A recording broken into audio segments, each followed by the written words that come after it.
지금은 50만 우리 공화당 당원을 이끌고 계신 조원진 우리 공화당 대표님을 앞으로 모시겠습니다. 네, 매주 수요일 오후 5시에 유튜브로 만나뵙습니다. 아주 반가운 얼굴이십니다. 워싱턴, 백악관, 그리고 국무성, 국방성 출입 수석기자 제니방님을 모시겠습니다. 오늘의 주제는 북한 문제를 얘기해볼까요? 예, 한번 해보세요.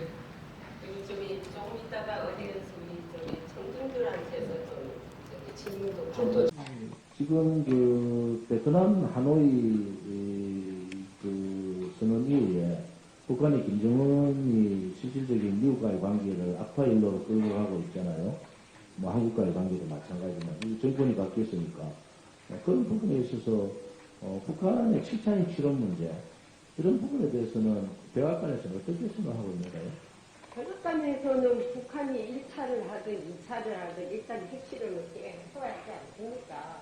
그러면 실제 핵실험에 대한 큰 의미는 두지 않고 있더라고요. 언제든지 할 가능성이 있다는 말만 지금 하고 있고 그것이 이제 언제냐 하는 것을 전적으로 뭐 김정은 머리에 달려있고 그 다음에 이제 중국이 그 힘의 현상 있잖아요. 힘의 현상에 대해서는 단호하던 게 뭐냐면은 중국이 미국과의 대화를 하려고 해도 지금 안 되고 있는 게 하나 있어요.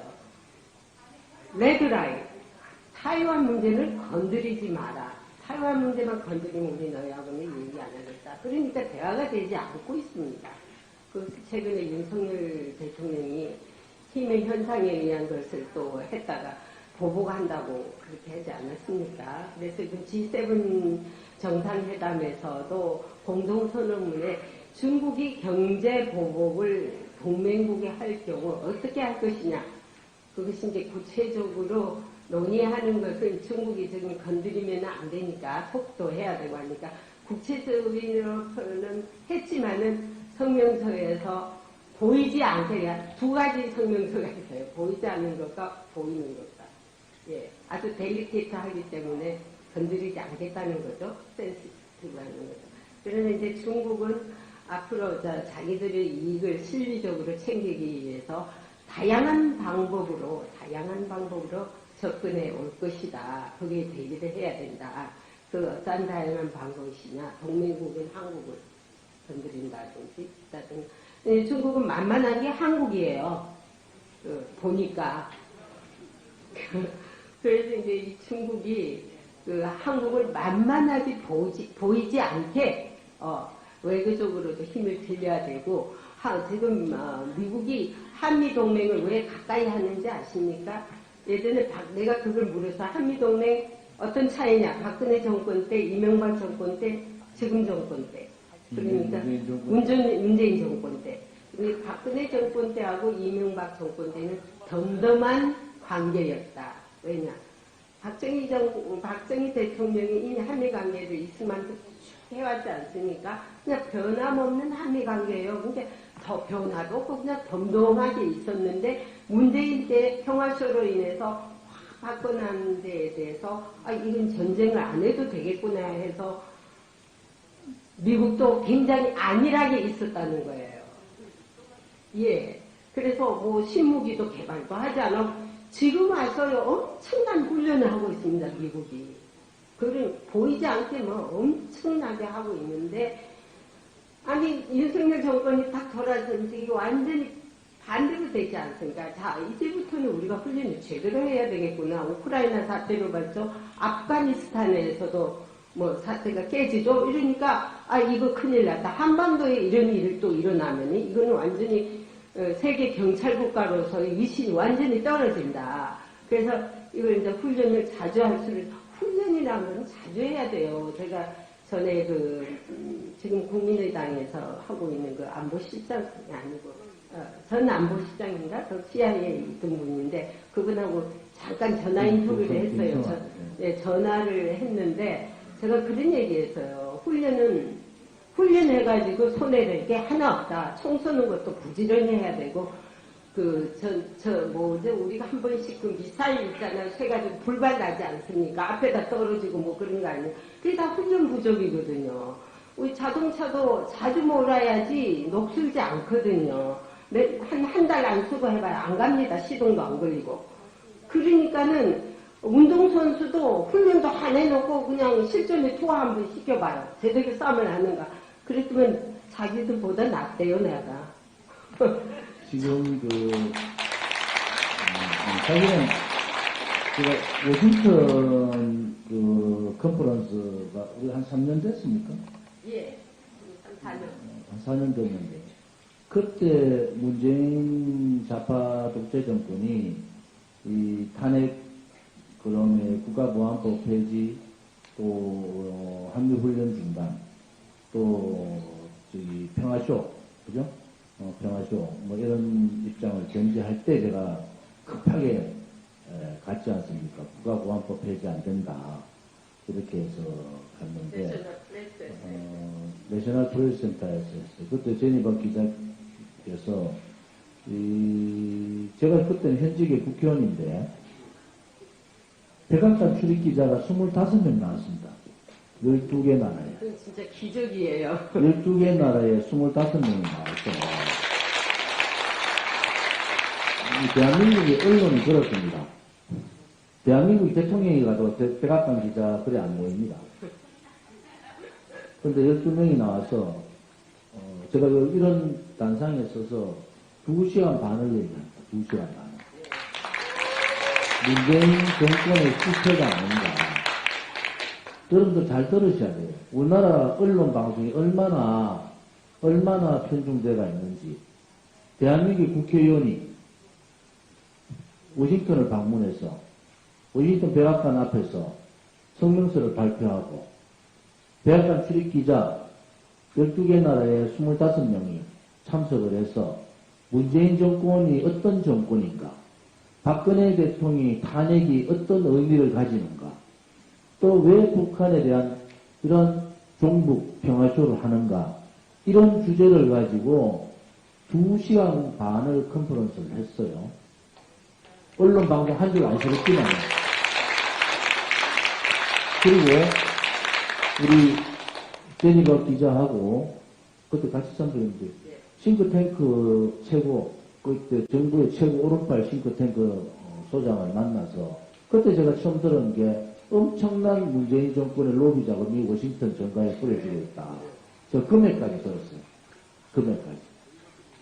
한국 언론 한 수도 안, 왜? 그게 지금 종전선언 하자는 거 아니에요? 그게 종전선언 하자 해가지고 계속 로비 자금을 워싱턴 정가에 뿌리고 전 미국 대사했던 분이 있습니다. 그분을 또 만나서 미국 대사 그때 2번 만나는 거. 네. 또 한 분이 완전히 문재인 입장을 얘기하더라고요. 다 물들을. 제가 설득했어, 설득. 그게 아니다.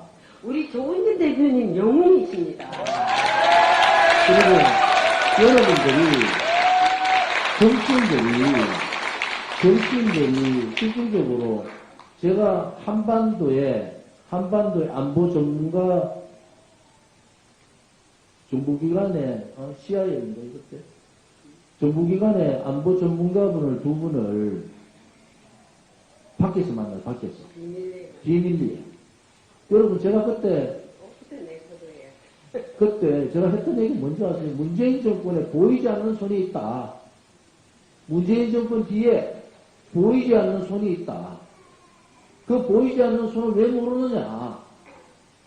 이 지금의 민노총의 간첩 연루 문제라든지 이런 여러 가지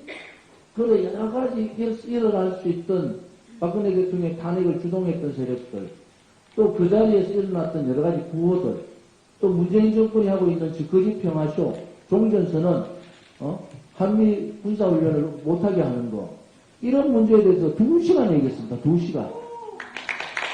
어느 정치인이 한반도 최고 안보 전문가하고 둘이 앉아서, 그 2명 나왔죠. 우리 둘이 나왔죠. 앉아서 그런 비밀스러운 얘기를 할 수 있는 정치인이 어디 있습니까? 그리고 제가 친서선거를 대통령실에다가 직접 전달했어요. 라인을 통해서. 여러분들, 제가 국회의원들 후배들한테도 그렇고, 얘기하는 게 뭔지 아세요?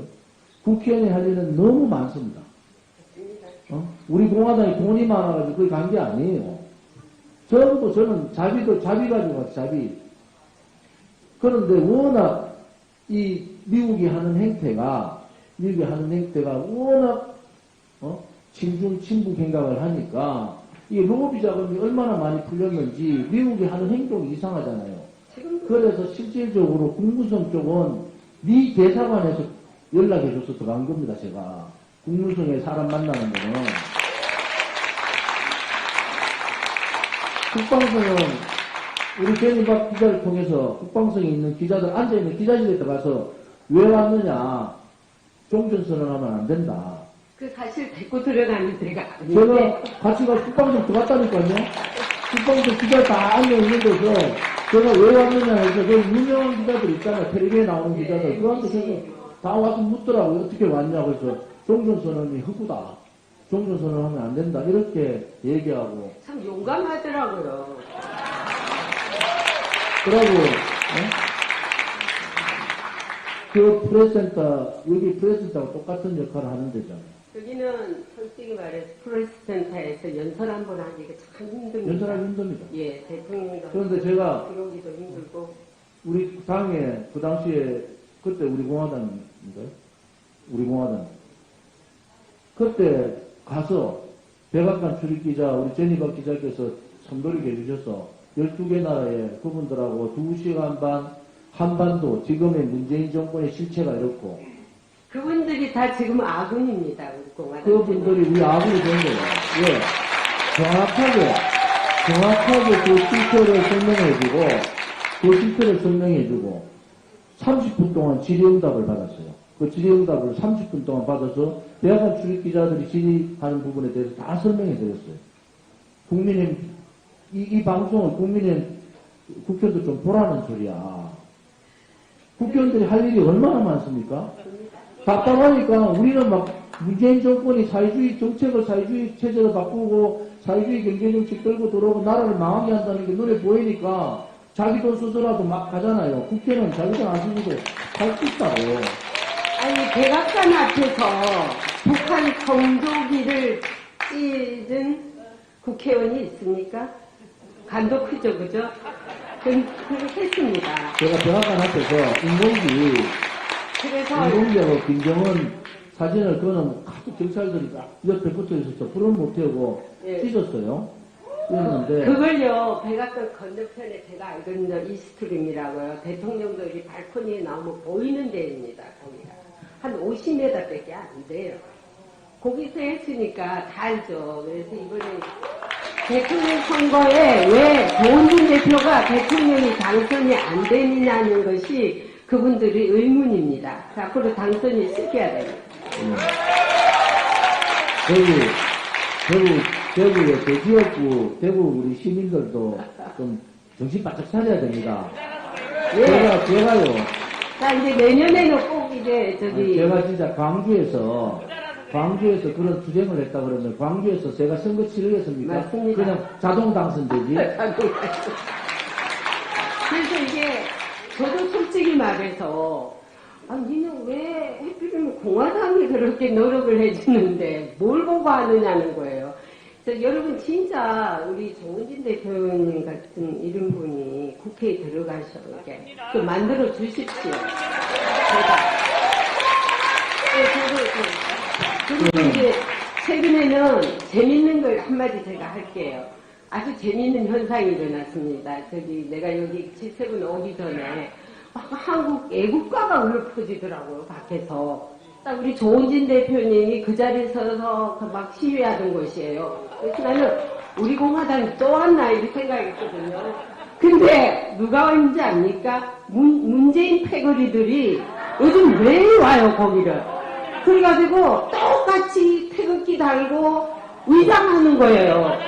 사람 모이게 하려고. 애국가 부르고, 애국가 같은, 내가 백악관 안에 들어가는데 그까지 들려요. 그 브리핑실까지 들린다니까, 크게. 그래서 나는 우리 공화당 패거리가 통하나. 그래가지고 나 같으면은 이 사람이 문재인 패거리인데 뭐려고 하냐면요. 윤석열 탄핵. 예. 그 우파는 나가라 뭐 이런 식으로 아주 그거를 역효과를 하더라고요. 그래서 어쨌든 태극기 애국가 다 동원했더라고요. 지금 이재명 대표도 태극기 달고 다녔거든요. 너무 재밌는 현상이 일어나요. 지금 우리가 이제 여기가 이제 마무리하고 질의응답을 좀 받아야 되는데요. 아무튼 나라는 대한민국의 좋은 나라에 국민들이 태어나셨어요. 그리고 좋은 DNA를 가지고 좋은 머리를 가지고 정말 좋은 선배들 잘 모셔서 조상을 잘 모신 거죠. 그 선배님들이 이렇게 좋은 나라를 만들었는데 이제 대한민국이 우리 아들, 딸들이나 손자, 손녀들은 지금보다는 좀 더 안전한 나라, 지금보다 좀 더 잘 사는 나라를 물려줘야 될 책무가 우리한테 있단 말이에요. 그런데 왜 정치권만 그래되지 못할까? 이제는 강남 좌파들, 소위 강남 좌파들이 굉장히 조국을 비롯한 강남 좌파들의 위선이 좌파들한테 보편화되어 있는 거예요. 아, 저렇게 하는 사람들이 존경을 받고 영웅시 받고 돈도 많이 벌고 다 하더라. 그러니까 돈 공태 문제에 대해서 이 사람들이 무감각한 거예요. 그리고 하도 좌파들이 거짓말 많이 하고 돈에 대한 제어식이 없으니까 부패에 대한 부정부패에 대한 제어식이 없으니까 코인 문제를 가지고도 국민들이 놀래지도 안 해. 그러면 왜 또 그러냐? 국민들은 그렇잖아요. 부정부패한 정치인들이나 무능한 정치인들이랑 똑같다 보는 거예요. 똑같다고. 아니, 국민의힘도 120년 국회의원 되면은, 제가 외교활동을 미국 가서 제가 그렇게 했으면은, 얼마나 많은 사람들, 영어도 잘하는 사람들 많잖아요. 그런 사람들 미국 가서 정말 진실을 좀 밝히고, 문재인 정권, 이런 정권이라고 보수 정당에서 국회의원들이 가서 한 사람도, 그래서 제가 썩었다는 거야. 왜? 아니, 나라가 지금 체제가 바뀌고, 나라가 완전히 망조로 들어가는데, 한 명도 미국 가가지고, 누구한테도 하소연한 사람 없다고. 황교안 총리, 교회에 쪼매난 교회에 가지고 부흥회하고 갔어요. 그 위급한, 대한민국이 그 위급한 나라, 위급한 상황에서. 여러분들, 정치인들을 언론에서요, 그렇게 만들어버려요. 안철수? 아니, 미국에 있었잖아요. 독일 있다, 미국에 있었잖아. 그러면은, 왜 우리 같은 활동을 못했냐는 거야. 근데 들어오니까 안철수는 또 위대한 정치인이 돼 있어. 유승민? 안에서 안만 떠들면 뭐합니까? 서울대학교 나와가지고, 아니, 그러면은, 미국 가서, 안보는 오른쪽이라면서, 안보는. 그럼 안보 문제에 대해서 미국 가서 얘기도 하고 이래야 되잖아요. 전부, 미국 가가지고 뭐하고. 내가 그러다, 황교안 참 내가, 황 총리가, 지금 황 총리 욕하고 싶지도 않은데, 그 나라가 망하고 있는데 미국 가가지고 부흥회 하고 있더라니까? 저하고 그때 같은 시점. 조원진은 워싱턴 가서, 싱크탱크 만나고, 안보 책임자 만나고, 백악관 출입기자 만나고, 백악관 앞에서 한 사람이라도 보라고. 그래서 인공기 찍고, 김정은기 찍고, 집회를 거기서 하는데, 당대표도 하고, 대통령 후보도, 그리고 국제사회에 그래, 했던 사람이, 그거 가가지고, 부흥회 할 때입니까, 지금? 같은 시점. 여러분들이, 이제, 국민들이 깨쳐야 된다니까요. 국민이. 나라가 좌파들한테 넘어가가지고, 사이비로 가느냐, 포퓰리즘 정책, 나라가 다 망하고 있는데, 독일 가서 마라톤, 하는 거 올렸는 안철수가 옳은 사람입니까? 그렇지 않잖아요. 제가 미국에는요, 알려야 됩니다. 왜냐면은 탄핵이 잘못됐다는 것도요, 우리 조원진 대통령께서 미국에 알렸지 않습니까? 제가 또 그 광고를 통해서 엄청난 그 빌보드, 빌보드 광고도 그게 굉장히 효과적이에요. 미국의 빌보드 광고는 예, 제가 그 겨울에 눈이 내 무릎까지 오는데 거기 현장까지 가서 내가 취재한 거 아마 봤을 거예요. 그래서 그 자리가 어느 자리냐면은 미국의 국회의원들이 국회 회의를 하기 위해서 자기들 전용기라든지 스몰 에어플랜을 타고 거기 내리는 곳이에요. 그 공항이. 그 가까이에 해서 왜냐? 그 의원들한테 알려야지 입김이 나가지 않습니까? 그래서 그래 했고 또 의회에서 인권 문제 담당 빌보드 그분들한테 날린 거. 그거 간판 있잖아요. 그거 달아가지고 정말 그 박근혜 대통령 탄핵 무효라고 이거 불법이라고 그거 다 적었다니까.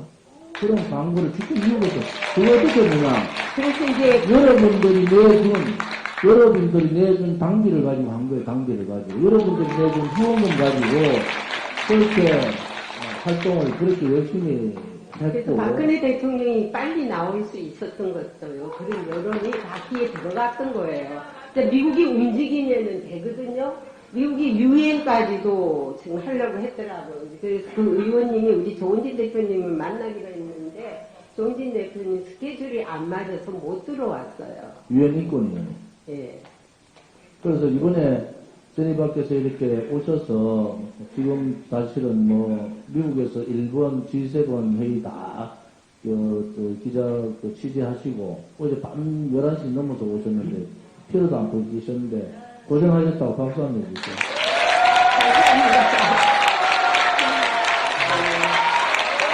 이제 우리 공화당답게 합시다. 우리 공화당답게 사실은요. 우리가 그거 할 때 어떤 소망을 가지고 왔습니까? 미국이 너무 미 대사관 가서 제가 미 대사 만났잖아요.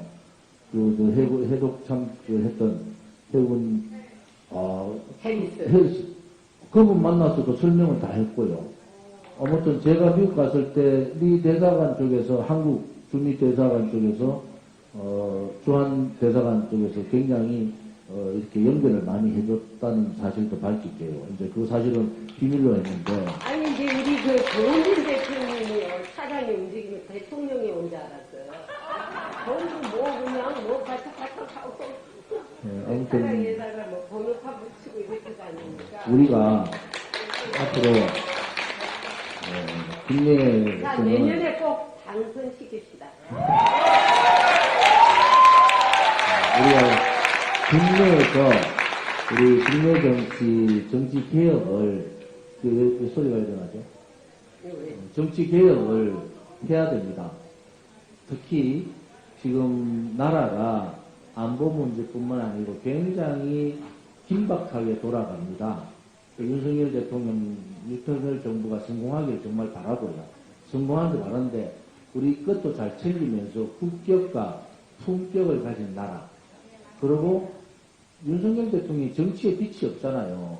윤석열 대통령이 성공한 대통령이 되려면 정치부터 바꿔야 된다고. 근데 이번에 오니까 노래는 참 잘하더라고요. 근데 외교 문제는 전혀 얘기 안 하고 그 사람 노래 잘하더라. 그걸로 끝냈어요. 정치 개혁을 민주당은 가라오케 많이 가는 걸 모양이에요. 민주당은 이전 부정부패 문제, 이재명 대표의 사법 리스크뿐만 아니라 부정부패 문제에 넓혀서 못 벗어납니다. 앞으로 또 터집니다. 그러면은 민주당이 결국은 분당 사태가 벌어지고 국민의힘은 호시탐탐 분당을 하려는 세력들이 있습니다. 그런데 우리 공화당이 지금 7년차, 이번 8월 30일 지나면 이제 7년차 정당이 되잖아요. 우리가 가져왔던 가치, 우리 공화당이 가고자 하는 대한민국의 길, 진실과 정의라는 가치, 이것을 지키기가 얼마나 힘듭니까? 여러분들이 우리가 가지고 있는 내세웠던 진실 가치, 정의 가치는요, 굉장히 어려운 길을 가는 거예요. 그냥, 아이고, 진실도 대강 야합하고 타협하자. 그 다음에 정의도 대강 북이 꼭 전마가 완전 불의의 세력 아니면 대강 손잡고 좀 가보자 이래야 되는데 우리가 워낙 높은 도덕적 가치를 내세우고 있는 정당이라서 여러분들끼리 싸우기도 많이 싸워요. 제발 싸우지 마시고, 당에 후원 좀 많이 하시고, 뭐 돈이 있어야지 집회를 매주 해야 되는데, 돈이 없어서 집회를 못하면 되겠어요? 또 하나는, 이제 여러분들이, 6월 3일 우리가 집회를 합니다. 6월 3일 집회는 굉장히 중요해요. 또 하나는 이제 전공법으로 갑니다, 우리가. 서울역에서 남대문, 이 시청 앞, 광화문, 종각, 신세계 이렇게 행진을 하기 때문에 이제는 전공법으로 다시 돌렸다. 그것은 자신감이 생긴 거예요, 우리 공화당이. 그래서 많은 사람들이 참석을, 지난번 우리 5월 13일 집회보다는 배의 숫자, 이런 숫자들이 모여가지고 우리 공화당이 가는 길이 옳다, 옳은 길을 가고 있다. 그런데 사람들이 그래요. 너가 공화당 하는 거 다 맞는데, 다 맞다 그래. 다 맞는데 사람이 없어서 어쩌나. 이러니까 이제는 이번 6월 3일 날 전반적으로 이제 선구수를 걸어야 된다. 6월 달부터는. 그렇게 하기 위해서는 오늘 이렇게 우리 백악관 출입 수석 기자신 제니박 기자께서 얼마나 많은 민주당 쪽에 거기 지금 용산 대통령실이나 또 국민의힘 쪽에서 얼마나 많은 얘기들이 있겠습니까? 이런저런 얘기도 하고 이번에 그 한미 정상회담 때는 윤석열 대통령하고 옆에 앉아서 10분간 얘기하고 또 김건희 여사하고도 사진 찍고 대접을 대단히 많이 받는데 마지막에 우리 공화당 얘기만 하면 얼굴이 색이 굳어진다는 거야. 그게 뭐냐? 근데 제가 우리가 새를 더 키워야 된다는 거예요. 무슨 말인지 아시겠죠? 근데 이제 앞으로 박근혜 대통령님이 너무 침묵이 지금 길거든요. 침묵하는 시간이. 그게 조금 저도 이제 걸리는데 이제 빨리 침묵을 깨시고 나오셔가지고 우리 공화당을 좀 같이 좀 서포트를 좀 해줬으면 좋겠어요. 박근혜 대통령은 주변에 있는 사람이 조은지도 자기 정치하고 우리 공화당이 자기 정치한단다. 아니 당연하죠. 자기 정치할 것 같으면 오늘 저보고 자기 정치하라 하면 오늘 바로 그만두는 게 제 정치예요, 사실은. 근데 이제 교포들도 아직까지도 우리 공화당이 많거든요. 교포들도 미국의 교포들만큼 우리 공화당이 많으면은 우리 대한민국에 그만큼 비율로 대한민국이 있으면은 다음 원내에는 10명은 무조건 들어가겠습니다. 그래서 이제 박근혜 대통령이 조만간에 나올 줄로 저는 희망하고 있습니다. 이제 박근혜 대통령과 보이지 않는 어떤 사이에 어떤 누군가의 갭이 있어가지고 그걸 조금 이제 그게 이제 해결해야 되고 대한민국의 전 국민은 다 아는데 한 분이 모르면 안 되죠. 우리는 그런데 그게 문제죠. 기다려. 예. 우리가 희망이 있습니다. 우리가 뭘 하겠다고 그렇게 만든 정당이 아니다. 단지 지금은 이제 이번 총선을 통해서 원내 진입, 그것도 많은 숫자가 원내 진입하는 그런 방법을 찾아내자 하는 것이 제 생각이고, 진희 밖에서 오늘 차 타고 오면서 그 얘기를 계속 하십니다. 제발 이번에 원내 진출을 많이 하시면 좋겠다. 이게 질의응답 시간으로 시간이 그리 많이 없으니까 몇 분 질의응답을 좀 받도록 하겠습니다. 자, 손 들어주시면 마이크 가지고 질의해 주시기 바랍니다.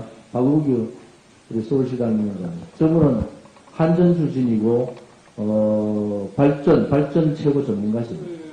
안녕하십니까. 저는 우리 공화당 에너지 위원장 박우규입니다. 일단 원자력 쪽에서 대해서 잠깐 좀 질문 드리고자 합니다. 그 한미 원자력 협정에 관한 사항입니다. 현재 한국과 미국은 1956년도에 이승만 대통령께서 한미 원자력 협정을 체결했습니다. 그리고 현재는 그러니까 이게 이제 원전 수출 관련해서 두 가지 타입이 있습니다. 한 개는 한국전력과 한수원이 주도하는 대형 원전입니다. 그리고 두 번째는 이제 소형 원전, 그러니까 스몰 모듈러 리액터라고 말이죠. 소형 그런 모듈 원전이 있습니다. 이 부분은 현재 국내에 민간 기업들이 미국 그러니까 원자력 기업들하고 활발하게 협력을 하고 있습니다. 그런데 이제 소형은 그러니까 현재 활발하게 진행이 되고 있습니다. 그런데 여기 대형 원전인 경우는 이번에 그러니까 윤석열 정부가 미국에 가서 말이죠. 그 워싱턴 협정에 그러니까 이제 지적 재산권 존중하고 국제 원자력 기구의 그러니까 추가 의정서 준수 좀 전에 원진 대표께서 말씀하신 내용입니다. 그런데 여기서 그러니까 이거는 그러니까 지난번 그러니까 UAE 바라카 원전에 그런데 우리 그 APR 1400을 수출할 때는 정부가 직접 나서지 않고 그렇게 한국전력하고 웨스팅하우스가 협상해서 일단 원전 입찰을 일단 했습니다. 네. 그런데 이번에 왜 그러니까 이제 윤석열 정부는 그러니까 미국에 가가지고 그걸 워싱턴 선언에 이게 공식적으로 그러니까 의제를 포함시켰기 때문에 지금 사실상 지금 한국은 APR 1400을 해외에 수출할 수 없게 됐습니다. 이 점에 대한 그 윤석열 정부에 대해서 좀 평가를 해주시면 감사하겠습니다. 네, 저는 이제 원전 전문가가 아니라서 저는 국회 문제를 집중적으로 했기 때문에 네, 거기에 대해서 이제 디테일한 거는 잘 모르겠고요. 이번 워싱턴 선언에 이 원전 지출재산권 문제가 포함됐다는 것에 저도 상당히 새로 듣는 얘기거든요. 왜냐면은 그 선언을 일일이 들여다볼 수도 없어요. 그게 이제 한국의 항상 미스테이크가 거기서 납니다. IRA법도 이게 국회로 넘어가가지고 사인을 하기 전에 외교적으로 빨리 눈치를 채서 그게 시동을 걸어서 거쳐나갔으면 되는데 이미 사인을 하고 다 지난 것을 이제 뭐 보조금을 왜 안 주냐 또 뭐 난리가 나는 거 아닙니까? 쌤띵 원전 문제도 그런 것 같아요. 근데 미국은 그 모든 것이 원전이라든지 이런 것들도 미국의 소관 안에서 움직여야지 한국이 자체 어떤 것에서 움직이는 것을 싫어해요. 그래서 잘못하면은 우리가 한미동맹도 물론 중요하지만은 단단히 해야 되겠지만은 우리가 목소리 낼 거는 우리가 이익을 찾아 먹을 때는 반드시 목소리를 내야 된다고 봅니다. 우리 사실은 에너지 최고 전문가시잖아요. 그래서 MR 부분은 그렇게 지금 민간 차원에서 하면 될 것 같아요. 근데 이번에 워싱턴 선언에서 제가 얘기했지만은 워싱턴 선언에서 그런 내용을 집어넣었다는 것은 대단히 실책이다 이래 보는 거고요. 그 얘기를 하지 않고 아예 이것은 웨스팅 포인트나 한국의 한수원이나 한전이 기업들이니까 기업 차원으로 넘겨놓고 국가가 꼭 해야 될 일이 좀 다시 논의하자 이렇게 가야 되는 거예요. 그런데 그것을 워싱턴 선언 안에다가 직접 재산권에 대한 그런 얘기를 넣었다는 것은 웨스팅 포인트의 로비가 통했다 이렇게 보는 거죠. 그래서 이번에 워싱턴에 다시 3자 9월달에 10월달에 가면은 이 개인 민간 차원의 한수원이나 또 웨스팅 포인트의 문제는 UAE에 우리 진출 사례가 있으니까 UAE 진출과 같이 그렇게 협력을 통해서 공동참여 진출을 하자 이런 식으로 방향을 바꿔야 된다 이렇게 가는 게 맞고요. 그래서 MR 부분은 향후 우리가 보더라도 대형 그 원전보다는 여러 나라가 소형 원전에 대한 이러한 부분들 대단히 필요하니까 질문을 좀 짤막하게 핵심만 얘기해 주세요. 두 번째 질문 좀 해주세요. 예, 새로 저기 누구세요? 미국에는 센텐스가 3센텐스 이상 되면 안 되라 그래요. 예. 반갑습니다. 예. 허준수생 TV입니다. 한 가지만 묻겠습니다. 윤석열 그 대통령은 공식적으로 네. 보수 대통령으로 알고 있습니다. 그런데 개인 윤석열에 대해서 미국 정부나 미국에서는 어떻게 바라보고 있는지 정체성에 대해서 말씀해 주시기 바랍니다. 간략해서 좋습니다. 그건 미국이 오히려 저한테 묻더라고요. 윤석열이가 레프트냐, 라이트냐, 오른쪽이 날개냐, 왼쪽 날개냐고 묻더라고요. 그래서 문재인보다는 오른쪽 날개다. 근데 어디로 나를지 아직도 나도 모르겠다.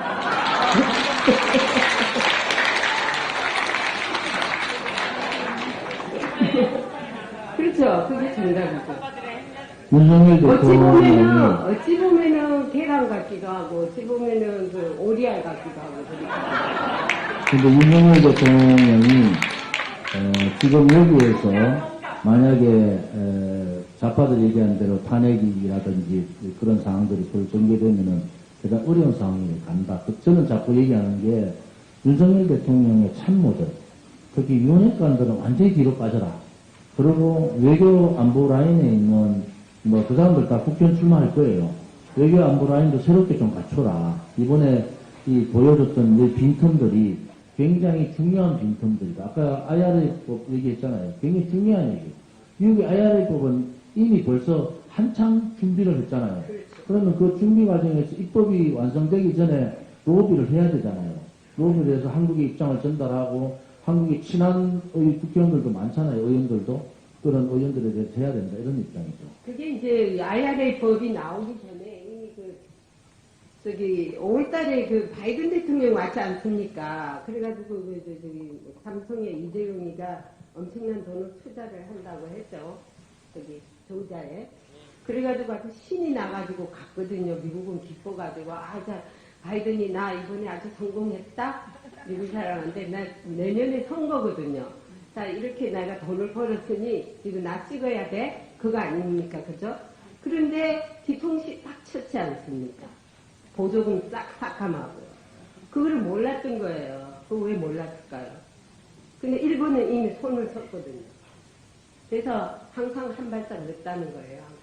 그래서 제가요, 아직도 윤석열 정부 하에는 문재인의 잔재 세력들이 너무나 많아요.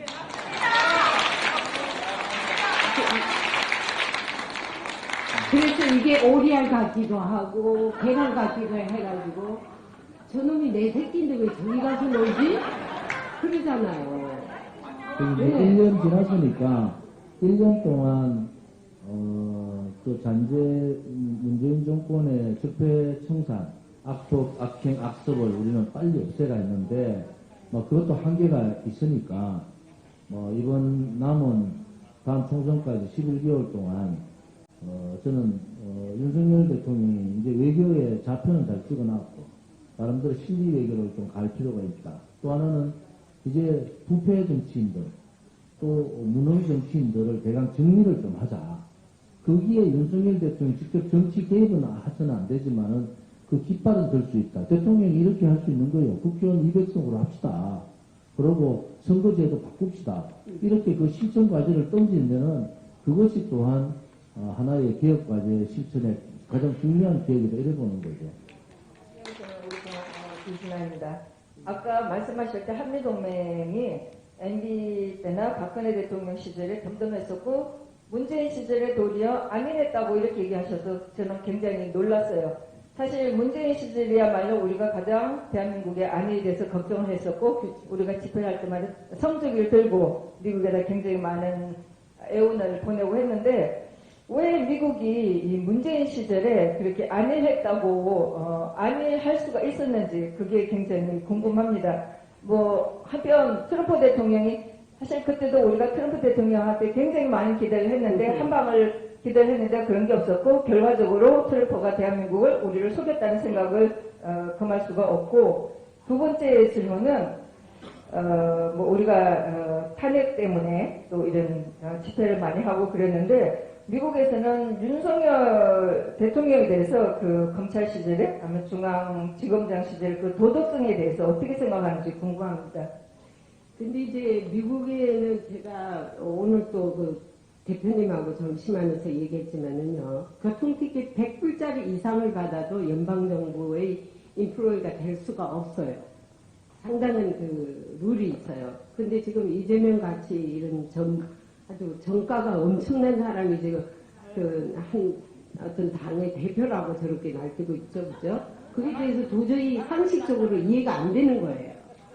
예, 그리고 이제 조금 전에 우리 참 질문 잘하셨는데, MD하고 박근혜 대통령 때는요, 솔직히 말해서 무슨 전쟁의 위협이 없었다고 보나? 이래서 그냥 덤덤한 관계, 이랑 나랑 어떤 변화도 없고, 알지? 하는 이런 관계였는데, 문재인 정권 때는 평화쇼로다가 미국도 속았어요. 알죠? 내가 이거 트럼프 대통령이 들으면 섭섭하겠지만 내가 트럼프 대통령하고도 많이 그 Q&A도 하고 그랬잖아요. 그걸 했는데 그거는 어연히 그러겠지 하지만 지금은 평화쇼를 하고 있는 도중이기 때문에 그렇게까지는 생각을 안 했죠. 어떤 위기의 사태까지는 오지 않을 것이다. 이렇게 생각했기 때문에 미국도 제가 그랬잖아요. 미사일 쏘는 연습도 안 하고 뭐 훈련을 안 했던 거예요.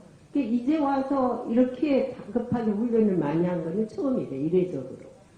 그래서 이제는 전쟁을 불사할 때까지 왔다는 거 아닙니까? 그래서 평화쇼로다가 속여가지고 미국도 만신창이가 됐고 여기 우파도 만신창이가 된 거예요. 솔직히 말하면.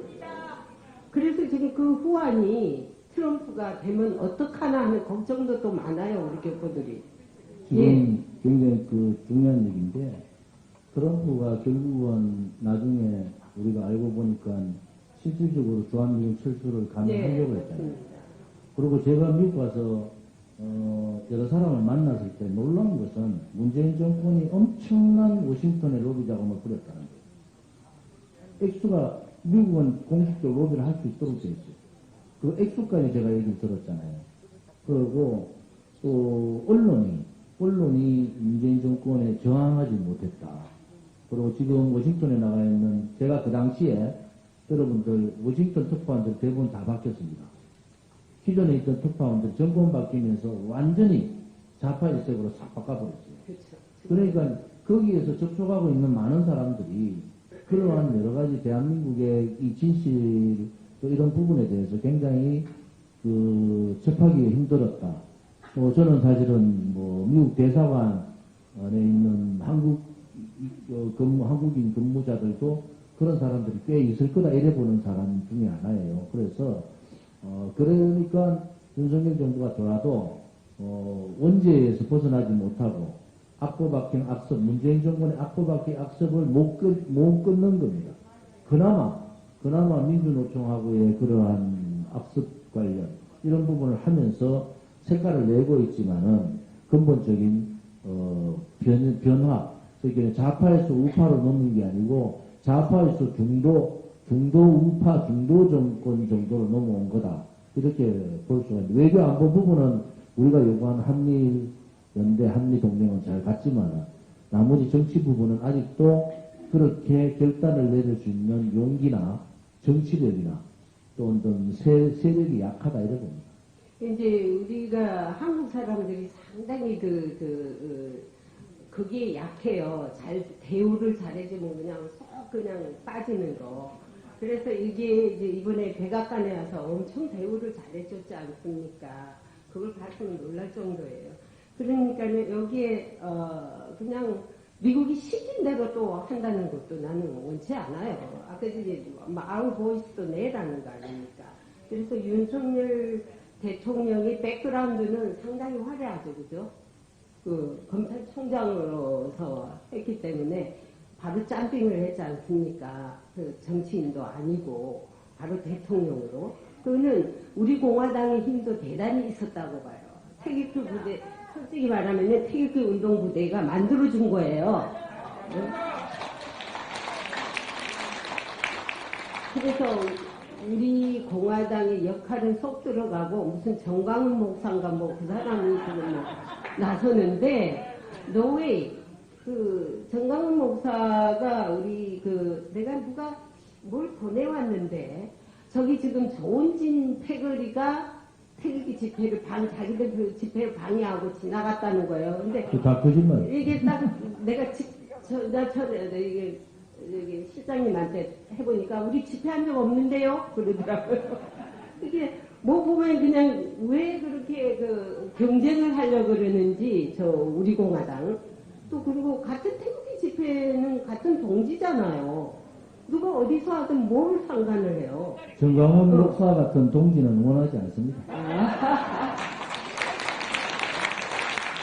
자, 이제 마지막 질문 하고 마무리할게요. 기존 촬영도 해야 되고. 질문 없으시면 우리 브라이언에게 말씀하세요. 피곤하실 텐데 우리 저희가 지금 눈이 감깁니다. 간단한 질문 하나 드리겠습니다. 대북 송금 문제 한 가지 질문을 드리겠습니다.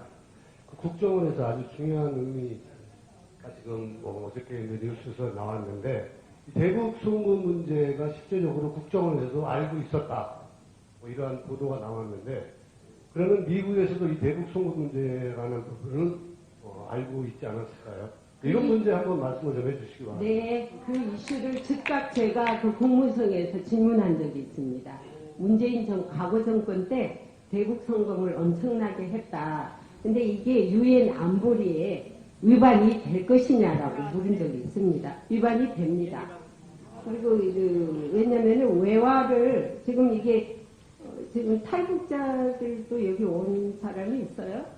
이쪽에. 네, 있는데 누군지 모르지. 누군지 모르겠지만 하여간에 이 탈북자들이 외화를 지금 북한으로 송금하는 것도 엄격한 의미에서는 대북 제재가 됩니다. 예. 제재 위반. 이 제재 위반에 걸립니다. 그래서 이게 디테일하게 들어가면은 문재인이가 사실은 이 책임을 져야 되거든요. 근데 이걸 아무것도 안 하고 있어요. 저는 윤석열 정부가 지금 답답한 게 문재인의 USB 김정은한테 전한 거라든지 여러 가지가 너무 많은데 왜 여기에 대해서 조사를 안 하는가. 그것도 상당히 궁금하고요. 반드시 윤석열 정부가 짚고 넘어가야 되지 않겠습니까? 그 다음 둘째, 윤석열 정부가 하나만 잘하는 게 있어요. 최근에 김관진 안보실장? 그분을 또 다시 채용했더라고요. 그래서 제가 어떤 말을 했느냐면은 이제는 죽을 때까지 써라. 한 번 고용했으면. 국가를 위해서, 군대는 국가를 위해서 목숨을 걸었는데 정부는 폐기 처분이 아주 쉽게 한다 이거예요. 딱 사용만 하고요. 예, 죽을 때까지 보장해라, 그 자를. 감옥서도 집어넣지도 말아라, 실수를 해도. 그는 실수를 하더라도 본인들이 잘못이 실수가 아니라 국가를 위해서 실수한 거에 대해서는 그것을 감안해달라. 이러고 제가 말한 적이 있습니다. 예. 김관진 장관보다 더 훌륭하신 분이 우리 공화당에 계시잖아요. 서평한 장관. 우리 지금 좌파 정권 때 허평한 장군님도 빨리 쓰임받는 사람이 되도록 얘기가 좌파 정권 때 기무사령관 하시면서 간첩 이런 부분에 대해서 일망타진해야 된다는 그러한 노선을 걸었던 분이 용기 있는 분이 계시고요. 우리 공화당의 큰 어른이신 민대탄 고문님, 상임 고문님도 그 길을 지금 허평한 대표님이나 임덕기 고문님이나 또 윤여덕 우리 고무장님이나 우리 공화당 당원들이 jennifer 기자의 용기와 이 정의로움에 우리는 경의를 표합니다. 그리고 우리 공화당은 저는 당대표로서 우리 공화당이 이렇게 같이 하고 있다는 그 자체가 저는 행복한 당대표다. 그리고 우리의 도덕적 가치가 높은 만큼 우리의 도덕적 가치가 높은 만큼 우리 스스로는 고개를 더 내려야 된다. 그러니까 조금 동지들이 힘들고 조금 안 맞는 소리를 하더라도 동지라는 생각으로 다 껴안아주고 함께 가야 돼. 오늘 우리 jennifer 기자하고 토론하면서 우리의 공화당의 자부심이 얼마나 큽니까? 누구도 하지 못하는 일을 우리가 하고 있다. 그런 말씀을 드리고 오늘 여러 가지로 몸이 정상이 아니실 텐데 이렇게 토론에 참석해 주시고 오늘 또 토론에 많이 참석해 주신 토론 내빈들께도 감사를 드립니다. 우리 공화당뿐만 아니라 오늘 방송 아시아투데이 방송에서 오늘 나오셔서 이렇게 방송 촬영을 하고 계십니다. 여러분들이 우리가 좀 더 나은 대한민국다운 대한민국을 만들려면 누군가는 희생을 해야 됩니다. 그것이 우리라서 jennifer 기자를 포함한 우리라서 우리는 행복하다. 라는 생각을 가지시기를 바랍니다. 여러분들이 저가 실망하지 않도록 우리 정은진 대표님 잘 또 모시고 또 나라 발전을, 국가 발전을 위해서 열심히 또 행동해 주시면 고맙겠습니다. 오늘 jennifer 기자한테 선물 주시려고 사오신 분들 선물 좀 들고 오세요. 지금 아까 저한테 말씀하셔서 이리 주세요. 갖다 전달해 주세요. 선물 좀 받으세요. 얼른 나오세요. 얼른. 선물 준비해 오신 분들. 아까 꽃다발도 있던데. 어쩐 일이 꽃다발 아니야? 아, 우리 자, 우리 아주 제니바 기자님과 대표님 앞으로 모시겠습니다.